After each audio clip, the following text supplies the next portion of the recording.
విక్రమ్ గారు డిస్కస్ చేద్దాం సార్. విక్రమ్ గారు ఏంటి డిక్లరేషన్ చూసిన తర్వాత ఏమనిపిస్తోంది? సో ఎన్నికల సమయంలో సహజంగా ఉన్నటువంటి అంశాల ఇక్కడ బీసీలకు జరిగిన నష్టం కావచ్చు, బీసీలకు జరగాల్సిన దేంటి అనేటువంటిది కూడా ప్రధానంగా చంద్రబాబు నాయుడు కావచ్చు, పవన్ కళ్యాణ్ ప్రస్తావించినటువంటి పరిస్థితి. డిక్లరేషన్ పైన మీ స్పందన ఏంటి? ముందుగా మిత్రులు వెంకటేశ్వరరావు గారికి, తిరుపతిరావు గారికి, మీకు వీక్షకులకి నమస్కారం అండి. ఖచ్చితంగా ఈ డిక్లరేషన్ లో పొందుపరిచినటువంటి అంశాలు ఆకర్షణీయంగా ఉన్నాయండి. అయితే నేను ఒకటే చెప్పదలుచుకున్నా. గతంలో అంటే మొట్టమొదటి నుంచి తెలుగుదేశం పార్టీ ఆవిర్భావం నుంచి బీసీ వర్గాలు తెలుగుదేశం పార్టీతో అంటే మెజారిటీ బీసీ వర్గాలు ఎప్పుడు కూడా తెలుగుదేశం పార్టీతోనే ఉన్నాయి.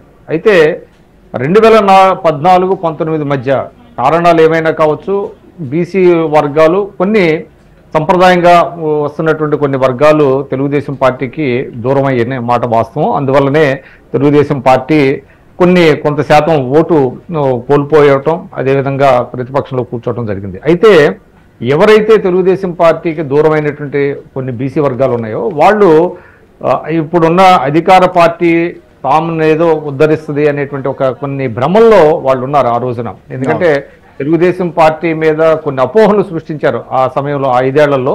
అందువల్ల కొన్ని వర్గాలు, ఆ బీసీ వర్గాలు కొన్ని దూరమైనవి. అయితే వాళ్ళు ఏదో పదవులు ఇచ్చాము, బీసీలకు పదవులు ఇచ్చామంటున్నారు. కానీ మొట్టమొదటిగా చెప్పాల్సింది ఏంటంటే ఆత్మగౌరవం అండి. తెలుగుదేశం పార్టీ జెండా కింద బీసీలు చాలా ఆత్మగౌరవంతో వాళ్ళు ఉన్నమాట వాస్తవం అది. కానీ ఇవాళ పేరుకి వాళ్ళు పదవులు ఏదో ఇచ్చామని చెప్పినప్పటికీ కూడా అక్కడ బీసీలకి ఆత్మగౌరవం లేకుండా పోయింది. అంటే ఇక్కడ డిక్లరేషన్లో సందర్భంగా 2 అంశాలు చెప్తున్నాం. ఒకటి ఆర్థిక పరమైనటువంటి వెసులుబాటు ఇవ్వటం, రెండోది బీసీల ఆత్మగౌరవాన్ని పునరుద్ధరించడం. ఈ 2 కూడా జరగాల్సినటువంటి అవసరం ఈ రోజున ఉన్నది. ఎందుకంటే పేరుకి బీసీల పేరు చెప్పి వాళ్ళ మెడల మీద ఎక్కి తొక్కేటువంటి పరిస్థితి ఈరోజు ఆంధ్రప్రదేశ్లో జరుగుతున్నది. మనం చూస్తున్నాం. బీసీల పేరుకి బీసీలకి మేము ఎక్కువ పదవులు ఇచ్చామని చెప్తున్నారు, కానీ కేవలం ఉత్సవ విగ్రహాలుగా మార్చి వాళ్ళకి ఎటువంటి ఆత్మగౌరవం లేకుండా చేసింది ఈ ప్రభుత్వం. అందువల్ల తిరిగి ఈ వర్గాలను, దూరమైనటువంటి వర్గాలను దగ్గర చేసుకునేటువంటి ఆవశ్యకత ఈ 2 పార్టీల మీద ఉంది. అటు తెలుగుదేశం సరే ఉమ్మడిగా ఈ బీసీ డిక్లరేషన్ చేశారు. సరే 30,000 కోట్లు ప్రతి ఏటా అనేటువంటిది అది కూడా చెప్పుకోదగినటువంటిది. ఎందుకంటే జనాభాలో దాదాపుగా 55-60% మేర బీసీలు ఉన్నారు. ముఖ్యంగా ఏంటంటే వాళ్ళ ఆత్మగౌరవం మనం చూసాం. ఒకప్పుడు నిజమైనటువంటి రాజకీయ భాగస్వామ్యం తెలుగుదేశం ద్వారా బీసీలకు వెళ్ళింది.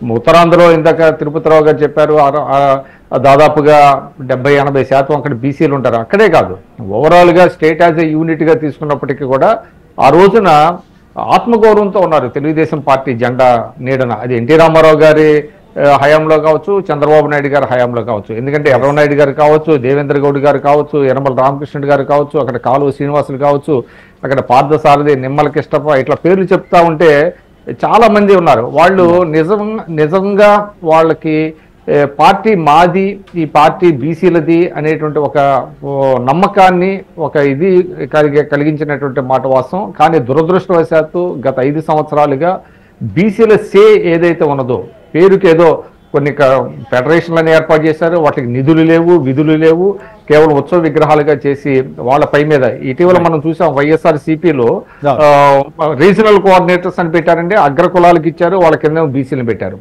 అయితే ఖచ్చితంగా ఇవాళ బీసీ వర్గాల్లో కొంత చైతన్యం వచ్చింది, వాళ్ళలో ఒక రియలైజేషన్ వచ్చింది. ఖచ్చితంగా ఈ బీసీ డిక్లరేషన్ ఏదైతే ఉన్నదో ఒక 2 నిమిషాలు మాట్లాడి చెప్తాండి. చాలా కీలకమైనటువంటి పాయింట్స్ కూడా ఉన్నాయి. ఎందుకంటే ఈ బీసీ డిక్లరేషన్ లో పొందుపరిచినటువంటి అంశాల్లో కులగణన ఒకటి చేయాలనేది అది దేశవ్యాప్తంగా డిమాండ్ ఉన్నది. కులగణన చేయాల్సినటువంటి అవసరం ఉంది. ఎందుకంటే మళ్ళీ బీసీలో మోస్ట్ బ్యాక్వర్డ్ క్లాసెస్ ఉన్నారండి.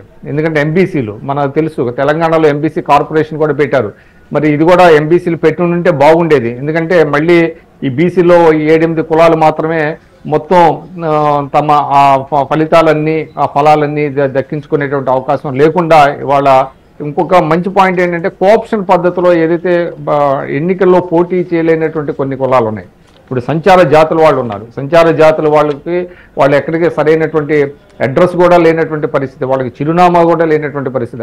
అటువంటి కులాలు చాలా బీసీలు ఉన్నారు. వాళ్ళందరికీ కూడా కనీసం చట్టసభల్లో గుమ్మాలను ఎక్కనటువంటి కులాలు చాలా ఉన్నాయండి. ఇప్పుడు వెంకటేశ్వరరావు గారు చెప్పినట్టు 153 కులాలు బీసీలు ఉన్నాయి పేరుకి, కానీ అందులో మెజారిటీ కులాలు కనీసం ఒక కార్పొరేటర్గా కూడా కాలేనటువంటి పరిస్థితి ఉంది. అందువల్ల ఇవాళ ఇంక్లూజివ్ గ్రోత్ అని మనం ఏదైతే అనుకుంటున్నామో, చంద్రబాబు నాయుడు గారు చెప్పినా లేదంటే ప్రధాని నరేంద్ర మోడీ గారు చెప్పినా, ఇంక్లూజివ్ గ్రోత్ కావాలి అని అంటే ఈ సమాజంలో ప్రతి కులానికి రాజకీయ భాగస్వామ్యం, ఆర్థిక భాగస్వామ్యం ఉండాల్సినటువంటి అవసరం ఉంది.